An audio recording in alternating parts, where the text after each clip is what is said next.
नमस्कार दोस्तों, आप देख रहे हैं आपका अपने YouTube चैनल टाइमलेस फैशन और मैं हूं आपके साथ मुक्ता सक्सेना। दोस्तों, आज मैं बताऊंगी बद्रीनाथ मंदिर के बारे में जो स्थित है उत्तराखंड देवभूमि के चमोली जनपद में अलकनंदा नदी के तट पर। इस मंदिर के अद्भुत तथ्यों के बारे में जानने के लिए इस वीडियो को अंत तक अवश्य देखिएगा। दोस्तों, बद्रीनाथ या बद्रीनारायण मंदिर एक हिंदू मंदिर है। यह मंदिर भगवान विष्णु को समर्पित है। यह मंदिर भारत में उत्तराखंड में बद्रीनाथ शहर में स्थित है।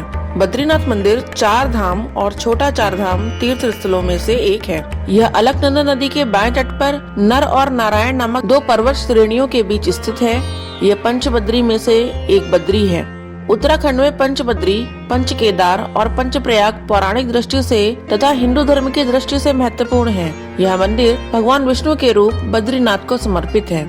ऋषिकेश से यह 214 किलोमीटर की दूरी पर उत्तर दिशा में स्थित है। बद्रीनाथ शहर में बद्रीनाथ मंदिर मुख्य आकर्षण है। प्राचीन शैली में बना भगवान विष्णु का यह मंदिर बेहद विशाल है। इसकी ऊंचाई करीब 15 मीटर है।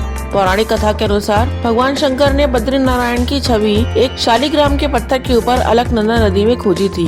वह मूल रूप से तप्त कुंड के पास एक गुफा में बना हुआ था। आइए दोस्तों, बद्रीनाथ मंदिर के निर्माण के बारे में जानते हैं। 16वीं सदी में गढ़वाल के राजा ने मूर्ति को उठवाकर वर्तमान बद्रीनाथ मंदिर में ले जाकर उसकी स्थापना करवा दी और यह भी माना जाता है कि आदि गुरु शंकराचार्य ने 8वीं सदी में मंदिर का निर्माण करवाया था। शंकराचार्य की व्यवस्था के अनुसार मंदिर का पुजारी दक्षिण भारत के केरल राज्य से होता है। यहाँ भगवान विष्णु का विशाल मंदिर है और पूरा मंदिर प्रकृति की गोद में स्थित है। यह मंदिर 3 भागों में विभाजित है: गर्भगृह, दर्शन मंडप और सभा मंडप। बद्रीनाथ जी के मंदिर के अंदर 15 मूर्तियां स्थापित हैं। साथ ही साथ मंदिर के अंदर भगवान विष्णु की 1 मीटर ऊंची काले पत्थर की प्रतिमा है। इस मंदिर को धरती का बैकुंठ भी कहा जाता है। बद्रीनाथ मंदिर में वन तुलसी की माला, चने की कच्ची दाल, गिरी का गोला और मिश्री आदि का प्रसाद चढ़ाया जाता है। दोस्तों, अब बद्रीनाथ मंदिर की स्थापना के बारे में जानते हैं। पौराणिक कथा के अनुसार यह स्थान भगवान शिव भूमि अर्थात केदार भूमि के रूप में व्यवस्थित था। भगवान विष्णु अपने ध्यान योग के लिए एक स्थान खोज रहे थे और उन्हें अलकनंदा के पास शिव भूमि का स्थान बहुत भा गया।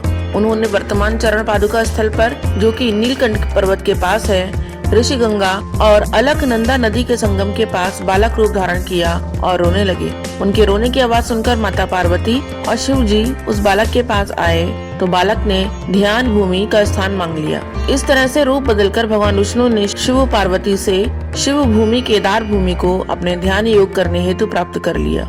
यही पवित्र स्थान आज बद्री विशाल के नाम से भी जाना जाता है। दोस्तों, बद्रीनाथ के पास कुछ प्रमुख स्थल हैं जो इस प्रकार हैं। अलकनंदा के तट पर स्थित अद्भुत गर्म झरना जिसे तप्त कुंड कहा जाता है, एक समतल चबूतरा जिसे ब्रह्म कपाल कहा जाता है, पौराणिक कथाओं में उल्लेखित एक सांप शिला है, शेष नाग की कथित छाप वाली एक शिलाखंड शेष नेत्र है, भगवान विष्णु के पैरों के निशान है, चरण पादुका। बद्रीनाथ से नजर आने वाला बर्फ से ढका ऊंचा शिखर नीलकंठ, जो गढ़वाल क्वीन के नाम से जाना जाता है, वह दिखाई देता है। दोस्तों, आइए अब जानते हैं बद्रीनाथ मंदिर का नाम बद्रीनाथ कैसे पड़ा। इसके पीछे एक बहुत ही रोचक कथा है। कहते हैं कि एक बार देवी लक्ष्मी भगवान विष्णु से रूठ कर मायके चली गयी। तब भगवान विष्णु देवी लक्ष्मी को मनाने के लिए तपस्या करने लगे। जब वो देवी लक्ष्मी की नाराजगी दूर हुई तो देवी लक्ष्मी भगवान विष्णु को ढूंढते हुए उस जगह पहुंची जहां भगवान विष्णु तपस्या कर रहे थे। उस समय उस स्थान पर बद्री यानी बेर का वन था। बेर के पेड़ के नीचे बैठकर भगवान विष्णु ने तपस्या की थी, इसलिए लक्ष्मी जी ने भगवान विष्णु को बद्रीनाथ नाम दिया।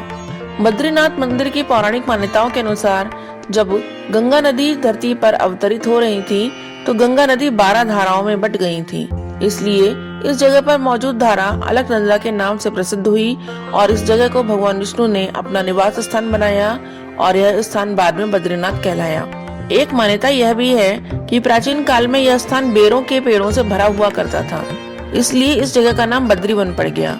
और यह भी कहा जाता है कि इसी गुफा में वेद व्यास ने महाभारत लिखी थी और पांडवों के स्वर्ग जाने से पहले यह जगह उनका अंतिम पड़ाव था जहां वे रुके थे। दोस्तों, एक कहावत है, जो जाए बद्री वो ना आए ओदरी, अर्थात जो व्यक्ति बद्रीनाथ के दर्शन कर लेता है उसको मोक्ष की प्राप्ति हो जाती है। बद्रीनाथ मंदिर की मान्यता यह है कि भगवान बद्री के दर पर सभी श्रद्धालुओं की मनचाही इच्छा पूरी होती है। बद्रीनाथ की मान्यता एक ये भी है कि बद्रीनाथ में भगवान शिव को ब्रह्म हत्या से मुक्ति मिली थी। इस घटना की याद ब्रह्म कपाल के नाम से जाना जाता है। ब्रह्म कपाल एक ऊंची शिला है जहाँ पितरों का तर्पण, श्राद्ध आदि किया जाता है। माना जाता है कि यहाँ श्राद्ध करने से पितरों को मुक्ति मिल जाती है। इस जगह के बारे में यह भी कहते हैं कि इस जगह पे भगवान विष्णु के अंश नर और नारायण ने तपस्या की थी। नर अगले जन्म में अर्जुन और नारायण श्री कृष्ण के रूप में जन्मे थे। दोस्तों, उम्मीद करती हूँ कि बद्रीनाथ मंदिर के बारे में ये जानकारियाँ सुनकर आपको आनंद आया होगा। आपको यदि हमारी ये वीडियो पसंद आई हो तो इसे लाइक और शेयर अवश्य कीजिएगा। साथ ही साथ हमारे YouTube चैनल सब्सक्राइब करना ना भूलें, जिसमें आपको भविष्य में उत्तराखंड के अन्य पर्यटन स्थलों, प्रसिद्ध मंदिरों आदि से संबंधित जानकारी मिलती रहेगी। धन्यवाद।